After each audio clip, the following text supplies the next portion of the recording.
ఆ వెంటనే ఆదేశాలు ఇచ్చారట. ఇది నమ్ముతారా మన విష్ణు గారు? చంద్రబాబు గారు కాపులకు సంబంధించి నిన్న మరి పవన్ కళ్యాణ్ గారు నిన్న కానీ ఇవాళ కానీ నోరు తెరవాల, ఈ లోపే చంద్రబాబు గారు దిగొచ్చి ఇది చేశారు అనేది వస్తే బిల్డప్ బాబాయిలు కవరప్పు. చంద్రబాబు తెలియకుండా అసలు ఒక జీవో ఇవ్వటం అంటే ఒక హోంమంత్రి కానీ చంద్రబాబు గారికి కానీ తెలియకుండా సాధ్యమేనా?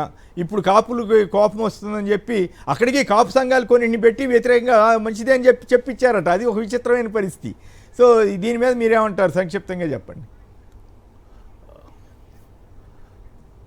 సార్. ఇప్పుడు చంద్రబాబు నాయుడు గారు తెలుగుదేశం అనేది 83లో ప్రారంభమైన దగ్గర నుంచి కూడా 89లో వంగవీటి మోహన్ రంగారావు గారి హత్య తర్వాత ఆంధ్రప్రదేశ్లో కాపులందరూ కూడా తెలుగుదేశానికి ఆ పార్టీకి దూరం అయిపోయినటువంటి పరిస్థితి. అసలు ఆ తెలుగుదేశం అంటేనే చాలా కక్షతో, లేకపోతే ఈ పార్టీ మాది కాదు అనేది ఎన్టీ రామారావు గారి దగ్గర నుంచి చంద్రబాబు నాయుడు గారి వరకు కూడా చూసేటటువంటి పరిస్థితి ఉంది. ఈ మధ్యకాలంలో మారినటువంటి పరిణామాల్లో ఈ పవన్ కళ్యాణ్ గారు చేరి కొంత ఏదో సపోర్ట్ చేయడం ఇది ఉంది. ఎందుకుని ఇంత పెద్ద సెన్సేషనల్ కేసు, జగన్మోహన్ రెడ్డి గారు విత్డ్రా చేసిన కేసు, కోర్టులు తీసేసిన కేసు, ప్రభుత్వము అనేక స్థాయిలు ఉంటాయి ఒక జీవో ఇష్యూ చేయడానికి. హోమ్ మినిస్టర్ తెలియకుండా, లా మినిస్టర్ తెలియకుండా, సీఎం ఆఫీస్కి తెలియకుండా వచ్చిందని చెబితే ఆంధ్రప్రదేశ్లో ఉన్నటువంటి ప్రజలు కానీ, లేకపోతే కాపు సామాజిక వర్గానికి సంబంధించినటువంటి వారు కానీ ఎవరు కూడా నమ్మేటటువంటి పరిస్థితి లేదు. ఇది ఒక ఫ్యాషన్ అయిపోయింది. జీవో ఇష్యూ చేయటము, మళ్ళీ మాకు తెలియకుండా ఎవరు చేశారు వాళ్ళ మీద యాక్షన్ తీసుకోవాలని లీకులు ఇవ్వటము, దాని మీద వచ్చేటటువంటి రియాక్షన్ని ఒకసారి పరిగణలో తీసుకుని వైఎస్ఆర్ కాంగ్రెస్ పార్టీ మొట్టమొదట ఫస్ట్ స్టెప్లో దీన్ని వ్యతిరేకించింది. దీన్ని ఇమీడియట్గా విత్డ్రా చేసుకోవాలి, ఈ రకమైనటువంటి ధోరణి సరైనటువంటిది కాదు, కాపుల పట్ల కక్ష సాధింపు ధోరణి తెలుగుదేశం ప్రభుత్వం మానాలి అని చెప్పని వైఎస్ఆర్ కాంగ్రెస్ పార్టీ మొట్టమొదటి అడుగేసింది. అలాంటిది ఈరోజు మాకు తెలియకుండా జీవో ఎలా వస్తుందండి? ఒక principal secretary, home principal secretary ఇచ్చినటువంటి సందర్భంలో ఆయన ఆర్డర్ ఇవ్వాలంటే కింద law minister, home minister, CM ఆఫీసులో చెప్పిన తర్వాత అప్రూవల్ తీసుకున్న తర్వాత మాత్రమే ఒక జీవో ఇష్యూ చేయాలి.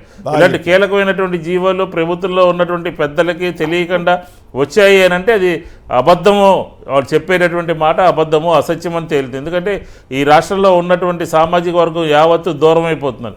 ఎందుకంటే గతంలో ఆయన ప్రభుత్వంలో మనం చూసాం, కాపుల పట్ల, కాపుల యొక్క రిజర్వేషన్ పట్ల, ముద్రగడ పద్మనాభం గారి పట్ల ఆ రైలు కేసులో మాట్లాడినటువంటి మాటలు కానీ, పెట్టినటువంటి కేసులు కానీ అవన్నీ కూడా రాష్ట్రం మళ్ళీ ఒకసారి తెలుగుదేశం ప్రభుత్వం మీద, ఇప్పుడు చంద్రబాబు నాయుడు గారి పార్టీ మీద, అలాగే పవన్ కళ్యాణ్ గారి జనసేన మీద ఒక రియాక్షన్, ప్రజల యొక్క రియాక్షన్ అనేది చాలా ఎక్కువగా ఉంటుంది అని చెప్పని వెనకడుగు వేసినట్టు మనం చూడవచ్చు.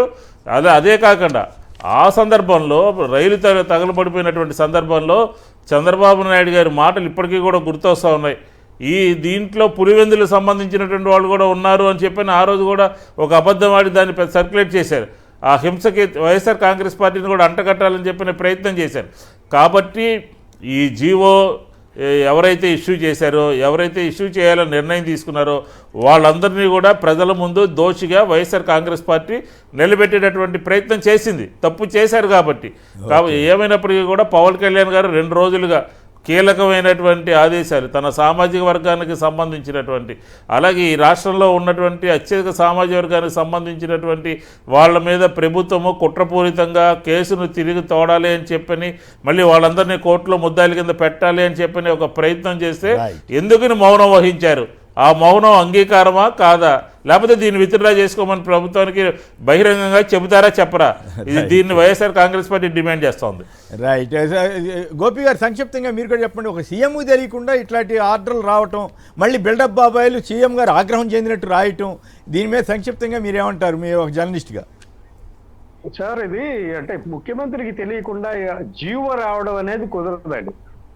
ఒకవేళ నోట్ ఫైల్ పెట్టారు అధికారులు అంటే నోట్ ఫైల్ పెడితే నోట్ ఫైల్ చూసిన తర్వాత సదరు మంత్రులు వాళ్ళు రిజెక్ట్ చేస్తారు, అది సరిపోతుంది. కానీ జీవో రావడం అంటే ఖచ్చితంగా ముఖ్యమంత్రికి సంబంధిత మంత్రులకు తెలియకుండా వచ్చే పరిస్థితి అయితే లేదు.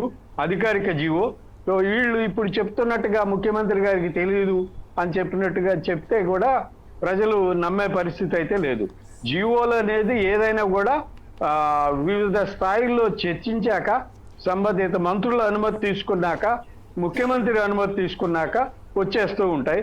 రొటీన్గా వచ్చే జీవోలు ముఖ్యమంత్రి వరకు వెళ్ళవు. కానీ కాపు ఉద్యమానికి సంబంధించి తుని సంఘటనకు సంబంధించినటువంటి కీలకమైన అంశంపై జీవో రావడం అనేది ముఖ్యమంత్రికి తెలియకుండా వచ్చే పరిస్థితి అయితే లేదండి. అది అసాధ్యం కూడా, దాన్ని ఊహించలేవు. ఒకవేళ నిజంగా అట్లా జరిగితే ఈ ప్రభుత్వం అంత అసమర్థంగా ఉన్నట్లే కదా, వీళ్ళ చేతిలో కంట్రోల్ లేనట్లే కదా, పాలన సరిగా లేనట్లే కదా. ముఖ్యమంత్రికి అంటే అధికారులు ఏం చేస్తున్నారో ముఖ్యమంత్రికి తెలిసే పరిస్థితి లేని అంత అసమర్థతగా వ్యవహరిస్తుంది. అంటే ఇక్కడ కూడా ఏమన్నా రెడ్ బుక్ పని చేసిందేమో మరి, చంద్రబాబు గారికి తెలియకుండా లోకేష్ తరఫు నుంచి ఏమన్నా జరిగిందో ఏమో. ఆయన సంబంధం, ఆయన అన్ని శాఖలకి ఆయనే అని ఇప్పుడు ఇందాక విష్ణు గారు కూడా చెప్తున్నారు కదా అట్లా. రైట్.